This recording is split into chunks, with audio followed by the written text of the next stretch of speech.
Goeiedag almal. Nou ja, ons praat nog steeds van daardie wonderlike, onbeskryflike liefde van God vir elkeen van ons. Daardie agape liefde, daardie diepgaande agape liefde wat geen perke of grense ken nie. Die grootste genadegawe wat die Here aan ons geskenk het, is sy liefde. En dit is hierdie agape, hierdie liefde wat ook in ons moet wees teenoor ons naaste, ons medemens.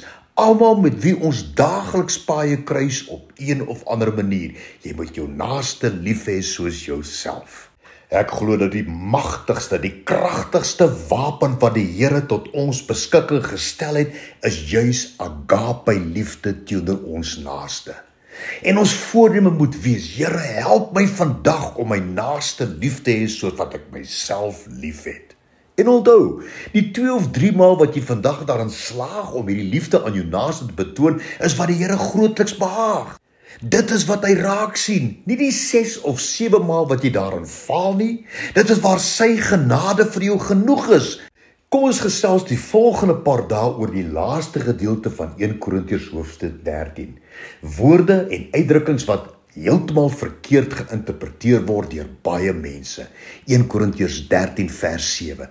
Die liefde bedek alles, glo alles, hoop alles, verdra alles. Wat beteken hierdie woorde, die liefde bedek alles? Dis die Griekse woordjie stego, wat dui op die konsep van beskerming. Dit is die metafoor van die dak van jou huis wat jou beskerm teen al die elemente. Hierdie beskerming is uiters noodsaaklik, want dink maar net, wat sou jou huis wees sonder 'n dak? Of dalk 'n dak wat lek?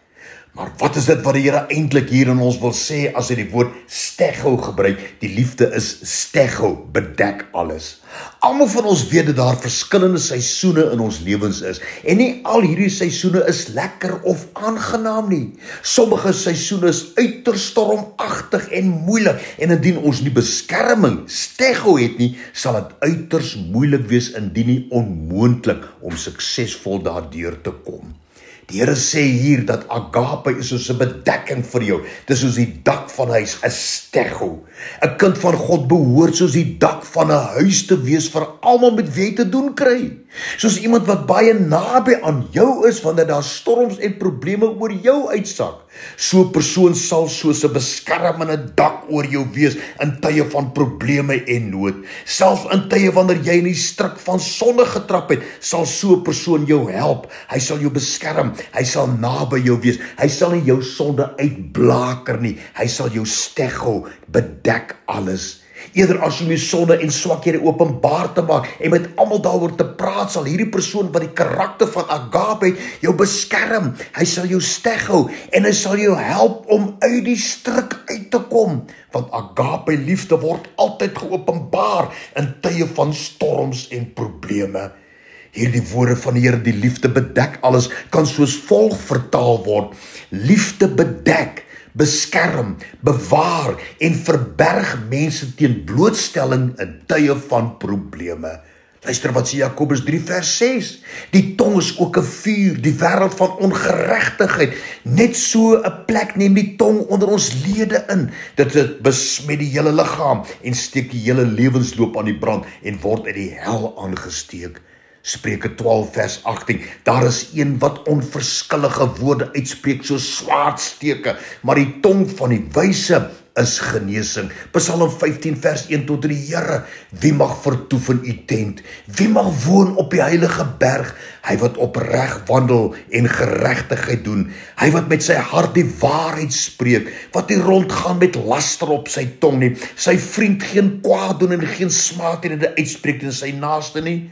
Psalm 34 vers 14, bewaar jou tong vir wat verkeerd is en jou lippe dat hulle nie bedrog spreek nie. Kan jy sien?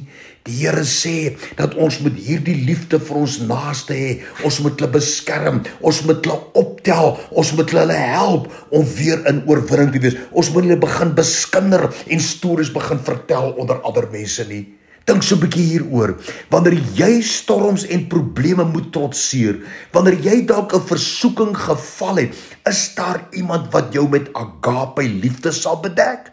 Of sal mense dit uitblaker vir almal om te weet? En dan jy, wat sien jy in die spieël? van die liefde bedek alles. Hoe lyk die dak van jou agape huis?